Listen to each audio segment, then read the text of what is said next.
Je dis à nous pour présenter un résumé, une grosse réunion qui était faite hier, jeudi 28 août, dans le quartier général des Nations Unies, sous le pays d'Haïti. Côté que le Conseil de sécurité a été réuni, une réunion très importante pour Haïti, côté que grand pile bagaille qui était parlé. Et je dis à dans le bulletin nouvelle ça, en première partie, nous pourrons présenter différents extraits de différents intervenants dans la réunion ça, différents intervenants membres du Conseil de sécurité des Nations Unies qui ont parlé sous le pays d'Haïti. Un résumé qu'on va joindre exclusivement, si ne pas dire seulement, dans Téléimage, dans le bulletin nouvelle ça.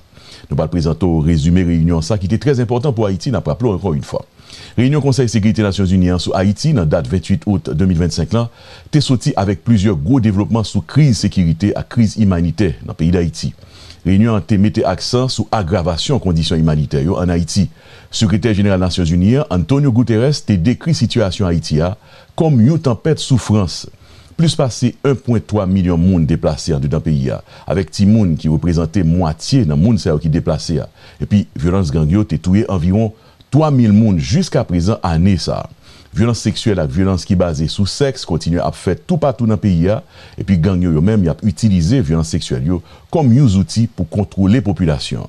Pendant la réunion, pays États-Unis et pays Panama ont présenté formellement une résolution qui proposait création une nouvelle force suppression gang qui gagne jusqu'à 5550 personnels armés avec la donne une équipe personnelle armée qui paraît pour faire arrestation et puis faire action militaire dans le pays. Intention résolution ça, c'est remplacer ou soit renforcer mission support sécurité multinationale actuelle là qui dirigée par pays Kenya. Une mission n'a pas qui prouvait que le pas gain assez ressources et puis pas efficace pour gommer gang yo. Des gangs qui lourdement armés en Haïti. Force que vous proposez qui peut aller en Haïti pour faire travail démanteler gourmet et puis arrêter gang yo pour recevoir un support logistique et un support opérationnel solide dans un bureau des Nations Unies qui pourrait dédié pour Haïti. Une façon pour assurer un plus bon financement avec une meilleure coordination et force pour mettre la paix dans le pays. Directrice exécutive UNICEF, Catherine Roussel, rapporté pendant la réunion ça, une augmentation de 700% dans le recrutement et l'utilisation de Timoun par gang pendant 3 premiers mois année ça seulement. Donc, ils ont utilisé un pile Timoun dans gang yo. Kounya, ils ont estimé Timoun représenté 50% dans membre gang yo. Timoun a entré dans le combat, il a fait combat avec gang yo, bon côté gang yo, il a tiré les armes, gang yo utilisé Timoun comme messager pour porter les armes pour yo et puis yo exploité yo fait au travail comme domestique. État membre yo, spécialement pays Royaume-Uni et pays Caraïbes yo, t'ai exprimé un support solide pour augmenter financement intervention une force Nations Unies en Haïti ensemble avec support humanitaire. Pays Royaume-Uni te pour mettre plus financement et puis te endosser action qui pour servir contre moun k'ap commettre abus droit moun. Yo mandé pour bailler plus cob et pays Royaume-Uni te répondre présent.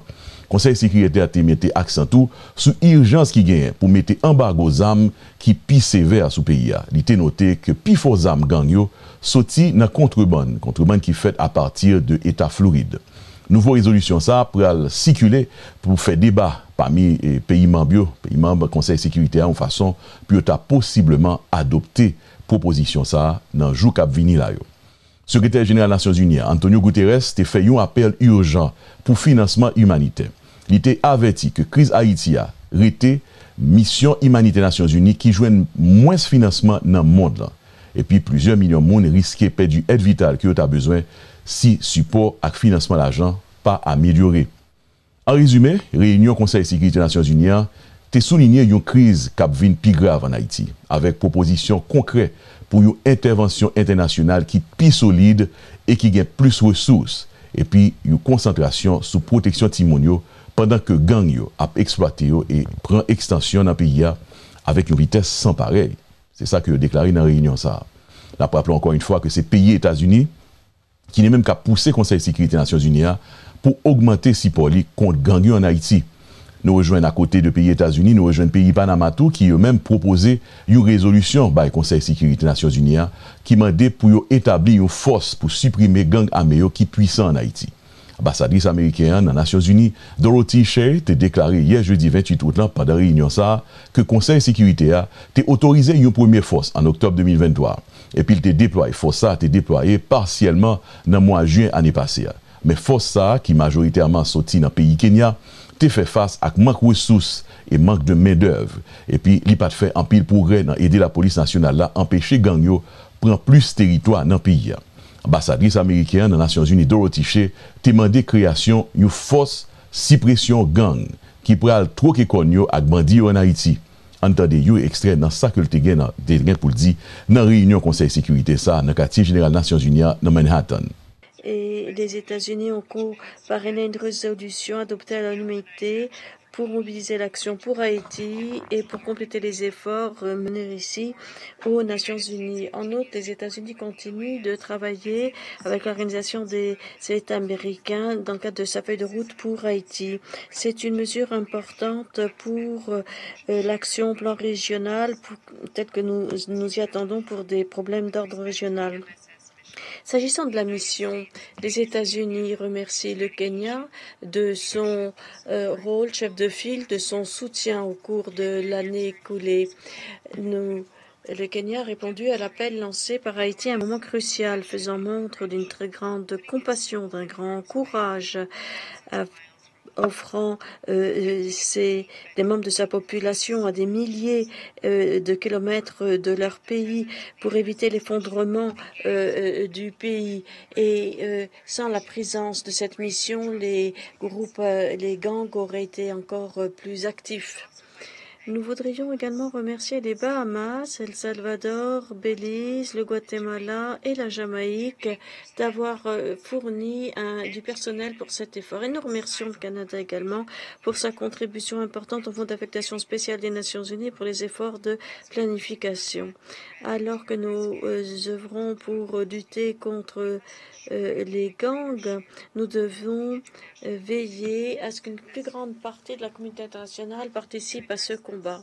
Pour ce faire, aujourd'hui, les États-Unis et le Panama partagent un projet de conseil de résolution et le présentent ici au Conseil pour faire face à cette violence croissante en mettant en place une force pour réprimer ces gangs et pour créer un bureau des Nations Unies pour fournir un soutien aux efforts sur le terrain.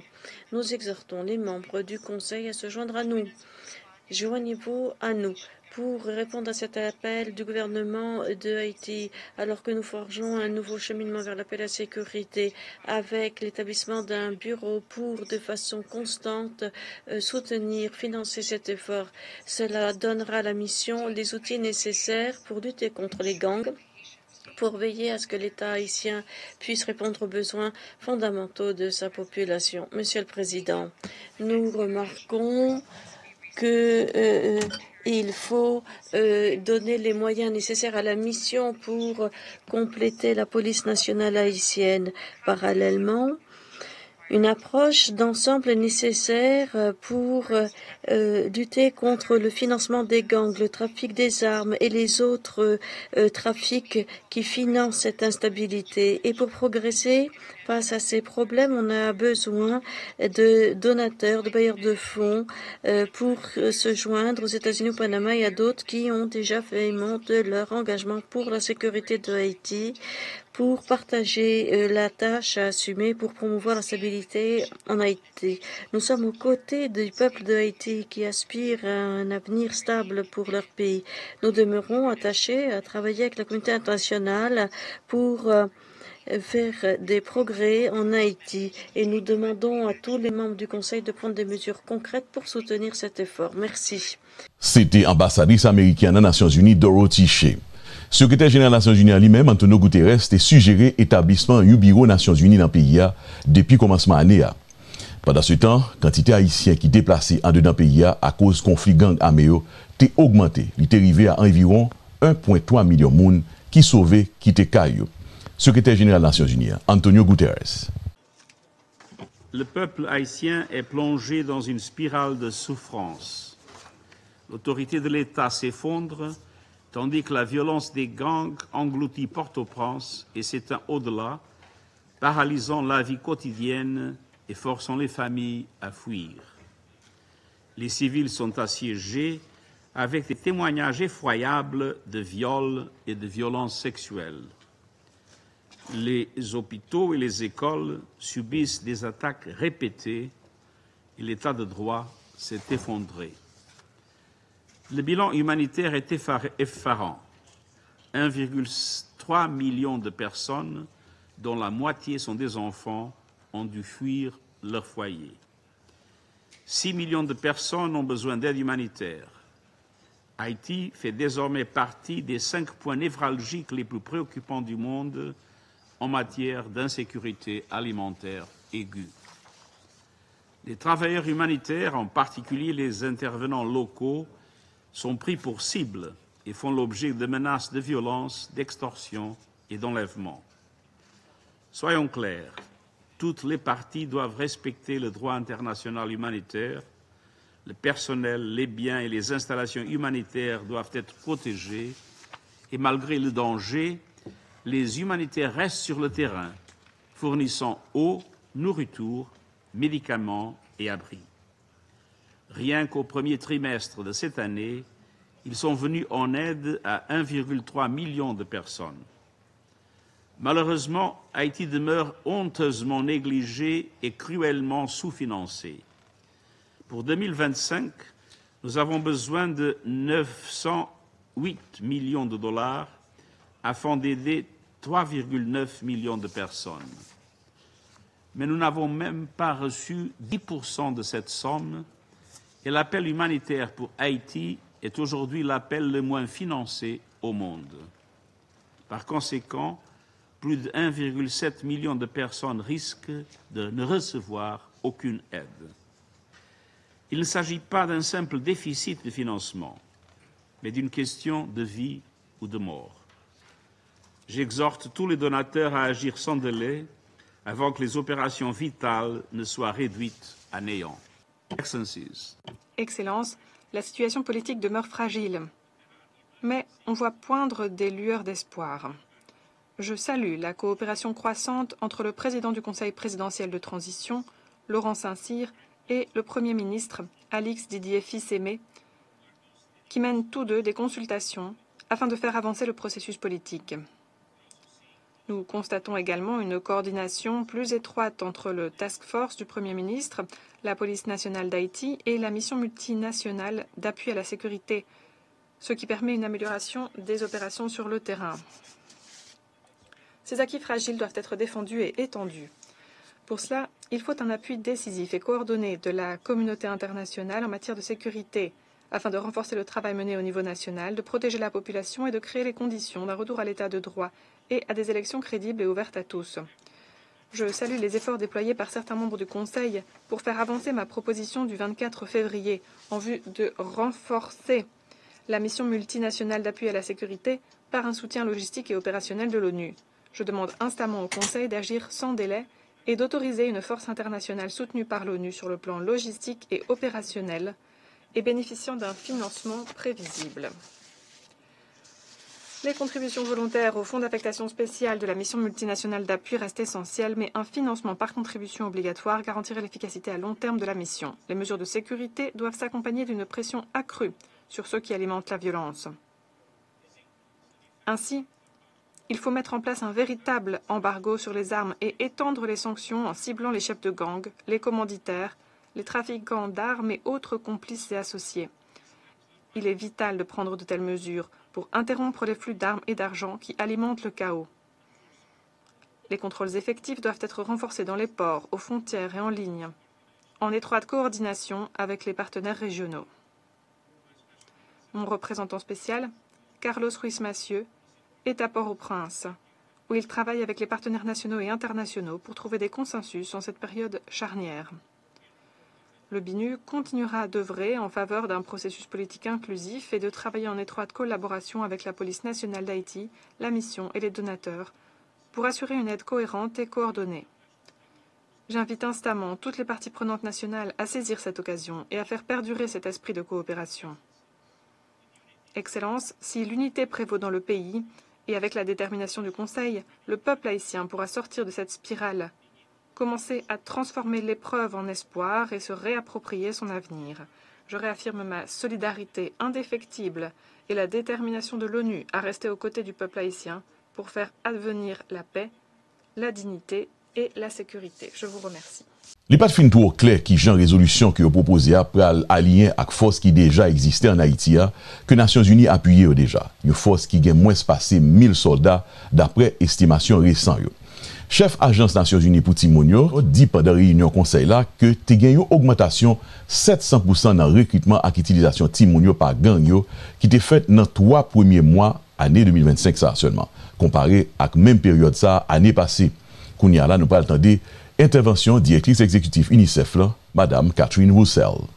Comme l'a dit le secrétaire général en 2024, Haïti figurait parmi les 5 pays à l'ordre du jour pour le programme Enfants en temps de conflit armé, enregistrant le nombre le plus élevé de graves violations avérées contre les enfants. L'année dernière, l'ONU à Haïti a avéré plus de 2000 cas de graves violations. C'est une augmentation de près de 500% par rapport à l'année précédente. Cette tendance s'est poursuivie en 2025. Pendant le premier trimestre, nous avons enregistré une augmentation de 25% par rapport au premier trimestre 2024. Et le plus alarmant, c'est l'augmentation de près de 700% du nombre de cas de recrutement et d'utilisation d'enfants, accompagné d'une augmentation de 54% des cas de meurtre et mutilation. N'oubliez pas qu'il s'agit là seulement des cas que nous avons pu vérifier. Les chiffres véritables sont sans doute beaucoup plus élevés. Les enfants sont tués et mutilés au cours de violences entre acteurs armés, notamment dans les zones très peuplées de Port-au-Prince. Nous avons aussi avéré des cas de exécution sommaire, l'entrée dans le conflit de nouveaux acteurs armés disposant d'armes plus sophistiquées, y compris des armes explosives, fait planer un risque encore plus grand sur la sécurité des enfants. Le recrutement et l'utilisation d'enfants par les groupes armés est aussi un phénomène généralisé.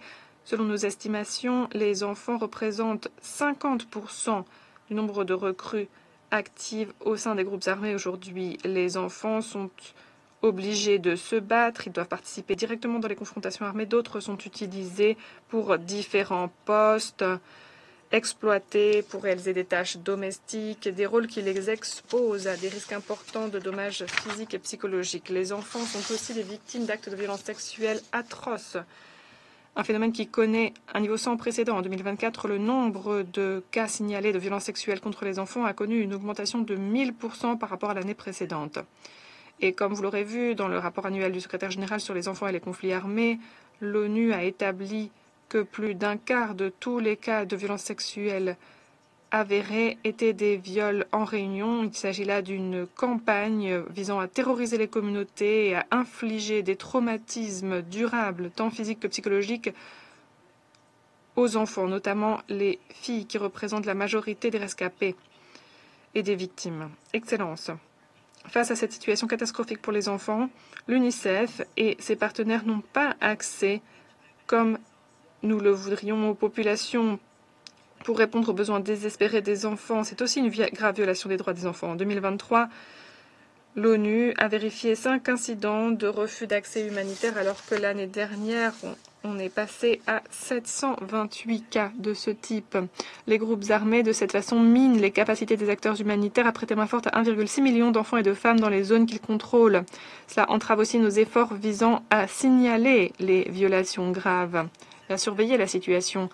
Le mois dernier, 6 membres du personnel de l'UNICEF ont été pris en otage par un groupe armé alors qu'ils s'acquittaient d'une mission humanitaire vitale. Heureusement, depuis, ils ont été libérés, mais cet incident montre les dangers que nos collègues humanitaires sur le terrain encourent. Les travailleurs humanitaires ne doivent jamais être des cibles. Malgré tous ces défis et l'insécurité qui règne, l'UNICEF et ses partenaires demeurent sur le terrain et continuent de travailler pour apporter une aide vitale aux personnes dans le besoin. Jusqu'ici, cette année, avec nos partenaires, nous avons traité 21 000 enfants souffrant de graves retards de croissance, apporté des soins à 117 000 personnes et apporté à 140 000 personnes une eau propre. Directrice exécutive organisation UNICEF, Catherine Roussel, te continue à parler pour le décrire situation en plus de détails, côté que gang yo a pu utiliser et puis abuser en pile si moun dans le pays. Entendez un autre extrait de directrice. Nous continuons nos efforts pour négocier avec les groupes armés afin de prévenir et éradiquer les violations graves des droits des enfants. Et nous aidons les autorités à mettre sur pied un système sensible aux besoins des enfants pour réagir aux violations. Depuis 2024, le gouvernement haïtien et UNICEF ont démobilisé et réintégré plus de 140 enfants à travers le cadre du protocole pour la remise des enfants associés avec les groupes armés. Et le mois dernier, le gouvernement haïtien, en partenariat avec l'UNICEF, a lancé officiellement le programme de prévention et réintégration contre le recrutement des enfants et des jeunes. C'est un programme de 3 ans qui vise à protéger les enfants face au risque de recrutement, d'exploitation et de violence, tout en leur proposant des solutions de réinsertion et d'appui. Mais il faut encore aller beaucoup plus loin pour protéger les enfants haïtiens face au fléau de la violence qui s'est emparé des communautés. Aujourd'hui, je demande aux membres du Conseil d'utiliser tous les leviers à leur disposition pour protéger les enfants et étayer des mesures concrètes pour prévenir des violations ultérieures. Je vous demande d'exiger que tous les groupes armés mettent fin aux attaques visant des écoles et des hôpitaux, qu'ils remettent en liberté immédiatement les enfants qui comptent parmi leurs recrues et qu'ils permettent un accès humanitaire sûr et sans entrave pour les travailleurs humanitaires. Je vous demande de lancer un appel en direction des forces de sécurité présentes sur le terrain pour qu'elles accordent la priorité à la protection de tous les enfants, qui doivent être traités avant tout comme des enfants. Tout doit être fait pour éviter de tuer ou de blesser des enfants, y compris les enfants qui ont été recrutés. Je demande au Conseil d'aider le gouvernement haïtien et ses partenaires à accorder la priorité aux droits des enfants dans toutes les politiques publiques, dans les investissements, dans les services sociaux. Cela doit passer notamment par l'éducation, les soins, la justice et la protection de l'enfance. Ça doit passer aussi par la réinsertion des enfants qui ont été ou qui sont actuellement associés avec des groupes armés et la réinsertion dans la société des enfants qui ont été soumis à des violences sexuelles et autres violations graves. Enfin, nous demandons aux bailleurs de fonds de faire preuve de solidarité vis-à-vis du peuple haïtien et de continuer de contribuer à financer les appels. Le plan de riposte humanitaire vise à répondre aux besoins de près de 4 millions de personnes en Haïti et il est financé seulement à hauteur de 10%. Sans une aide immédiate de la part de bailleurs de fonds, notre assistance vitale et nos services de protection courent un grave danger. Excellence. Les graves violations des droits des enfants en Haïti, ou où que ce soit dans le monde d'ailleurs, sont intolérables. Chaque enfant, où que ce soit, mérite de pouvoir vivre une vie saine, dans la paix et la sécurité, mais la paix ne pourra être forgée que lorsqu'on accorde la priorité aux enfants, lorsqu'ils sont protégés. Nous sommes tous disposés à travailler avec le Conseil, avec les enfants et les communautés en Haïti, avec tous les partenaires attachés à cette cause. Nous devons de toute urgence réagir et faire preuve d'un engagement commun à tenir notre promesse d'une société pacifique et prospère pour tous les enfants haïtiens. C'était directrice organisation UNICEF, là, Madame Catherine Roussel, qui était parlé, n'a présenté un résumé de réunion ça qui était déroulé dans le quartier général des Nations Unies, dans Manhattan, côté que, membre Conseil de sécurité été réunis sous cas pays d'Haïti. Bon, il pas lui-même, représentant pays d'Haïti dans les Nations Unies, te prend la parole lui-même tout pour mettre en phase sous situation humanitaire qu'a crasé pays. Entendez fois ça, ambassadeur adjoint dans l'ONU qui représentait Haïti, qui relait Fritzner Gaspard. Monsieur le Président, nous apprécions à sa juste valeur l'organisation de cette importante séance, précédée d'une réunion cruciale réalisée hier par l'Organisation des États américains sur la feuille de route sur Haïti pour la stabilité et la paix avec un soutien régional et international. Réunion à laquelle ont participé le Premier ministre, son Excellence M. Alix Didier Fils-Aimé, et le ministre des Affaires étrangères, son Excellence M. Jean-Victor Harvel Jean-Baptiste. Monsieur le Président, la situation humanitaire en Haïti, comme l'ont clairement signalé les orateurs qui m'ont précédé, continue de se détériorer à un rythme préoccupant au regard des chiffres présentés. Permettez-moi d'insister sur un certain nombre de faits qui fragilisent le tissu social en Haïti. Parmi ces faits, on peut citer l'utilisation du viol par les gangs comme arme de domination et d'humiliation, notamment contre les femmes et les enfants. Le dysfonctionnement du système de santé, surtout hors de Port-au-Prince, où moins de 50% des structures sont actives. L'accroissement de la malnutrition devenue l'une des préoccupations les plus pressantes. Monsieur le Président, s'agissant de la réponse humanitaire, elle demeure un impératif vital, compte tenu notamment du nombre important de déplacés internes qui fuient la violence des gangs armés.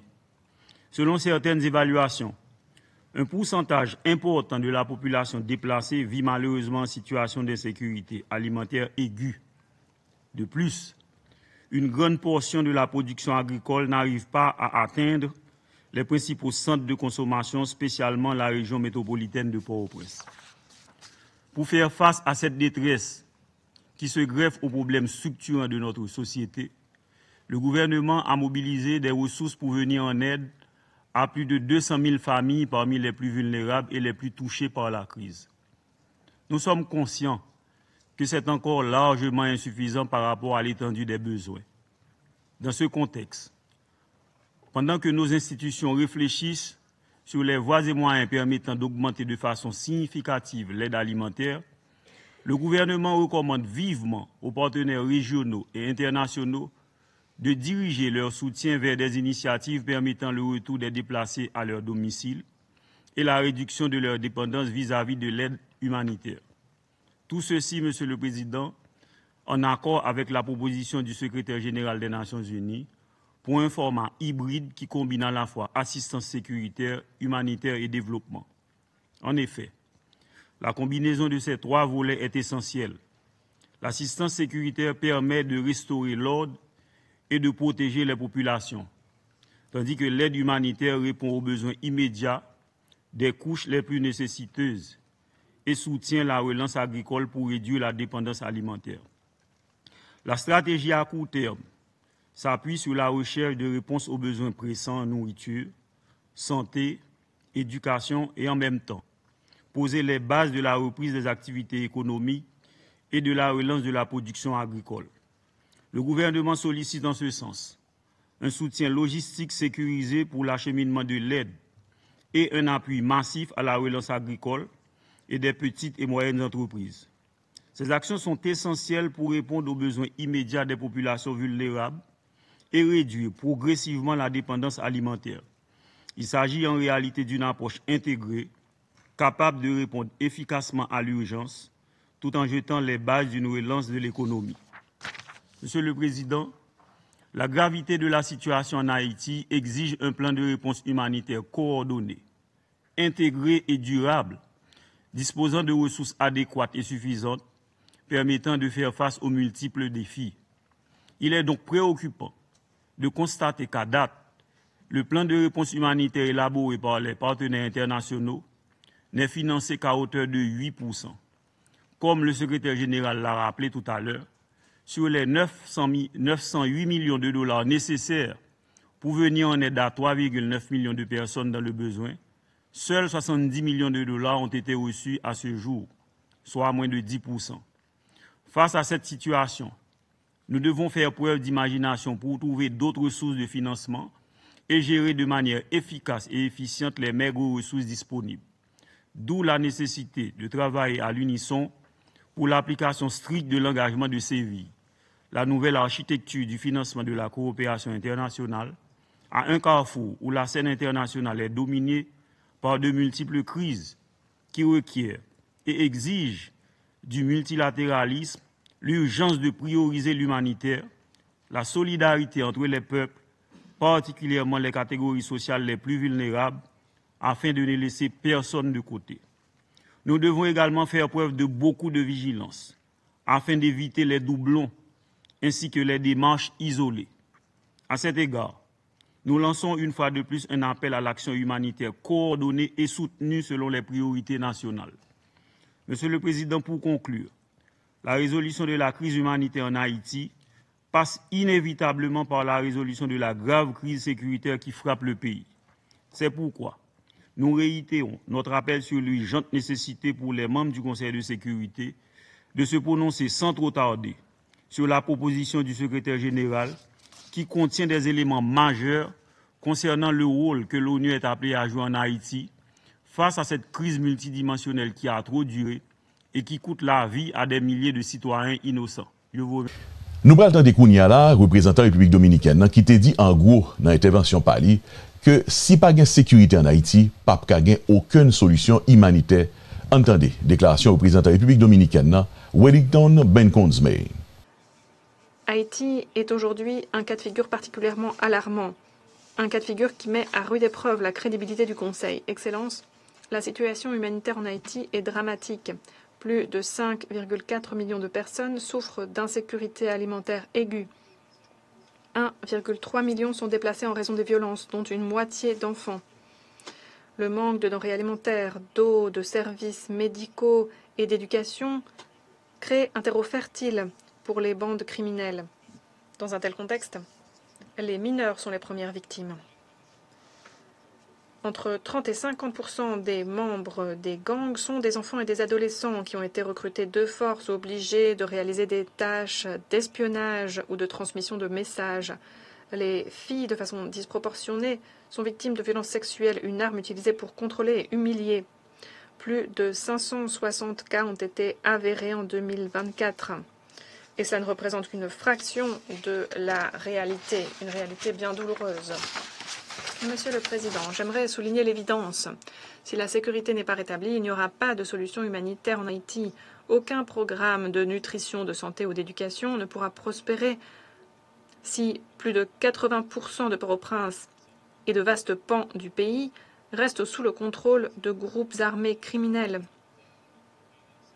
L'absence de toute action efficace a permis la poursuite de cette tragédie avec des enfants haïtiens qui sont de plus en plus vulnérables.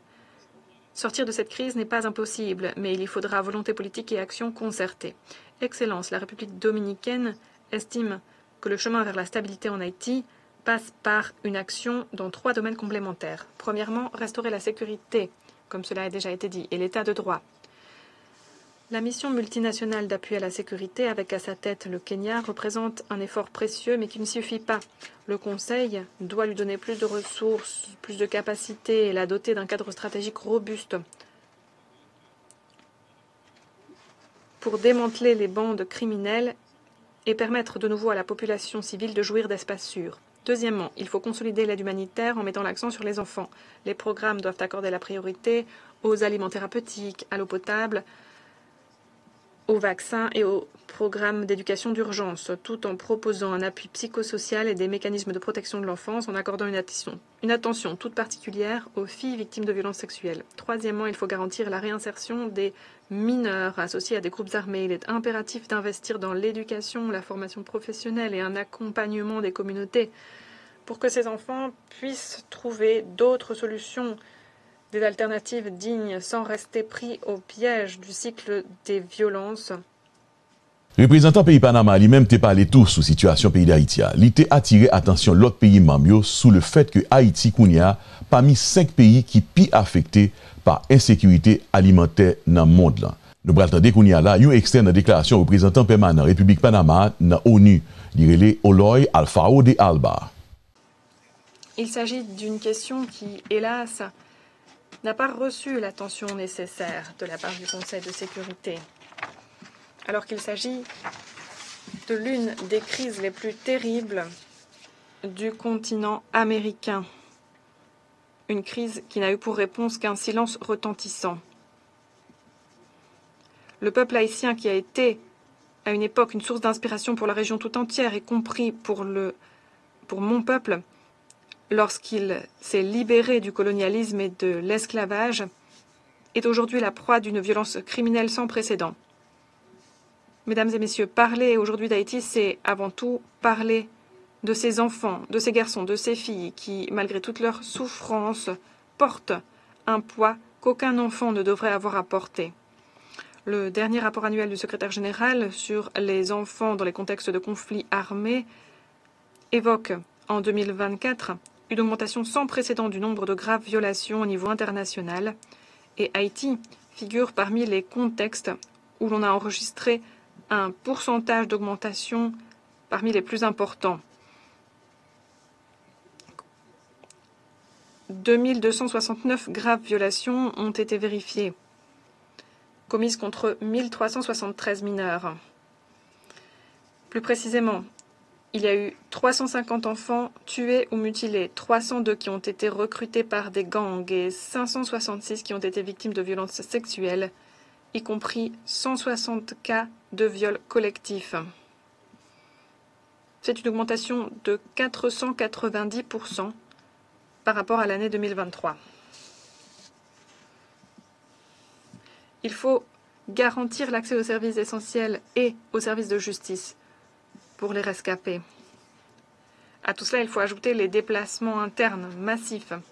Environ 1,3 million de personnes ont dû quitter leur foyer, dont plus de 680 000 enfants. les familles doivent fuir encore et encore. Comme le dit le proverbe haïtien qui a déjà été cité ici en salle du Conseil, avec de nombreuses mains, le fardeau ne pèse pas aussi lourd. Et c'est la clé. Il faut s'inspirer de cette sagesse populaire et exhorter la communauté internationale à mettre la main à la pâte, pour ainsi dire, à apporter sa pierre à l'édifice pour combler les fossés que rencontre aujourd'hui le peuple haïtien. Panama continuera de travailler avec le Conseil, avec la mission multidimensionnelle d'appui, avec le Bureau intégré des Nations Unies, le BINU, et avec la République d'Haïti, pays frère, pour que la protection de l'enfance soit l'aune du succès de notre action collective. N'a fini résumé reportage ça que nous sommes présentés là sous réunion ça qui était faite hier dans le quartier général des Nations Unies sous pays d'Haïti, sous crise humanitaire et crise sécurité qu'a blayi dans le pays d'Haïti avec une intervention particulière. Fois ça, nous allons présenter une intervention d'un ambassadeur culturel de pays d'Haïti. Il s'agit de l'artiste Jean-Jean Roosevelt. Jean-Jean Roosevelt qui de temps en temps fait des interventions justement en dedans des Nations Unies, soit comme artiste, avec guitare, l'a chanté des chansons engagées, avec des textes engagés sous pays. Mais fois ça, en dedans réunion ça, en Conseil Sécurité Nations Unies, l'artiste Jean-Jean Roosevelt était présent, il te prend en position, il te parlé, on nous dit, sous podium Nations Unies. On a fini comme ça avec dernière déclaration ça, dernière intervention ça de l'artiste Jean-Jean Roosevelt dans le contexte réunion ça qui était faite, réunion spéciale qui était faite hier dans les Nations Unies, côté que Haïti était sous table là et Conseil sécurité a venu avec des propositions concrètes pour essayer de résoudre crise cap miné pays d'Haïti. Intervention de Jean-Jean Roosevelt en dernier lieu dans résumé ça que nous présentons là. On a regardé. Nous sommes réunis encore une fois aujourd'hui avec le cœur lourd pour aborder une réalité qui nous bouleverse profondément. La souffrance des enfants en Haïti. Haïti, cette grande nation, symbole de courage et de liberté, traverse l'une des épreuves les plus sombres et difficiles de son histoire récente. Au centre de cette tempête sont surtout les enfants, innocents, vulnérables et porteurs d'avenir qui paient le prix le plus élevé. La violence armée déchire Haïti comme une guitare brisée, dont les cordes ne produisent plus que des cris et des pleurs. Les groupes armés, maîtres de quartiers entiers, ont volé aux enfants la légèreté de leur pas. Ils vivent désormais dans une symphonie de peur, alors que chaque ruelle devenant une note dissonante. Et ce sont toujours ces enfants-là qui paient le prix le plus lourd. Ils sont recrutés de force, abusés et utilisés comme chair à canon, comme si leur jeunesse n'avait plus de valeur. Rien qu'en 2024, le recrutement a bondi de 70%. Cette situation persistante et aggravée compromet l'avenir de toute une génération. Plus de 680 000 enfants n'ont plus de maison où grandir. Ils dorment dans des sites surpeuplés où l'air même semble peser de tristesse. Beaucoup d'entre eux sont exploités, humiliés et violentés verbalement, psychologiquement, physiquement et souvent sexuels. Les viols, par exemple, surtout contre les filles, ont explosé de plus de 1000% en 2024 par rapport à 2023. Le dernier rapport du secrétaire général sur les violences graves à l'encontre des enfants en Haïti vient corroborer cette tragédie. Les enlèvements, les meurtres, les violences sexuelles, ainsi que les attaques contre les écoles et les hôpitaux se comptent désormais par centaines. L'école, jadis ce sanctuaire, est devenue un terrain miné. Aujourd'hui, les écoles sont détruites et les salles de classe transformées en refuges pour des déplacés. Cette réalité est une condamnation silencieuse de toute une génération. Aujourd'hui, plus de 1,5 million d'enfants sont privés d'un accès régulier à l'éducation. 3,3 millions, soit 2 sur 3, dépendent d'une aide humanitaire. Et 129 000 d'entre eux risquent de mourir de faim cette année.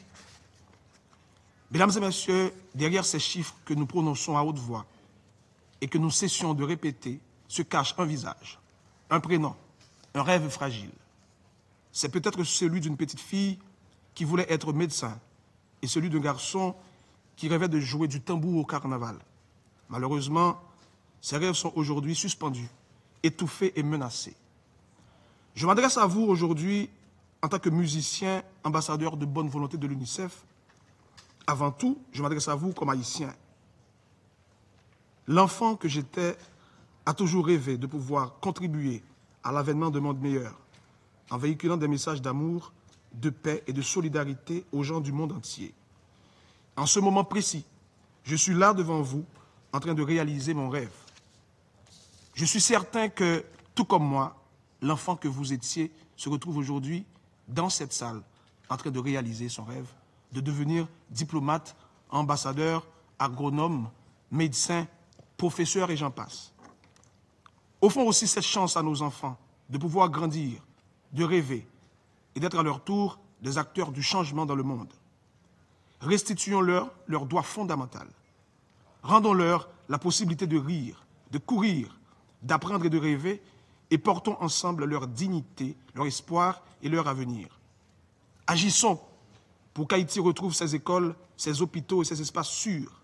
Agissons pour que les enfants n'aient plus à vivre dans la peur, mais dans la promesse de demain. Agissons pour que l'avenir d'Haïti ne soit plus compromis, mais porté par l'énergie, les rires et les rêves de ses enfants. Mesdames et messieurs, les enfants haïtiens ont lancé un cri d'urgence. Le temps de leur venir en secours n'est pas demain, ni après-demain. C'est maintenant. Merci. C'était Ati Jean-Jean Roosevelt qui lui-même tout son ambassadeur culturel pour Haïti, qui lui-même tout est participé dans la réunion Conseil de sécurité Nations Unies qui était déroulée hier dans le quartier général Nations Unies dans Manhattan, New York, côté que nous sommes présentons un résumé de différents intervenants, de différentes séquences qui ont passé dans la réunion ça, une réunion qui était très importante pour le pays d'Haïti, côté que le Conseil de sécurité Nations Unies a fait des propositions concrètes pour venir en aide et essayer de résoudre problèmes d'insécurité et problèmes alimentaire, problème justement famine, ça, que yo prévoit qui peut arriver dans le pays d'Haïti si yo pas fait qui choy pour le pays ça.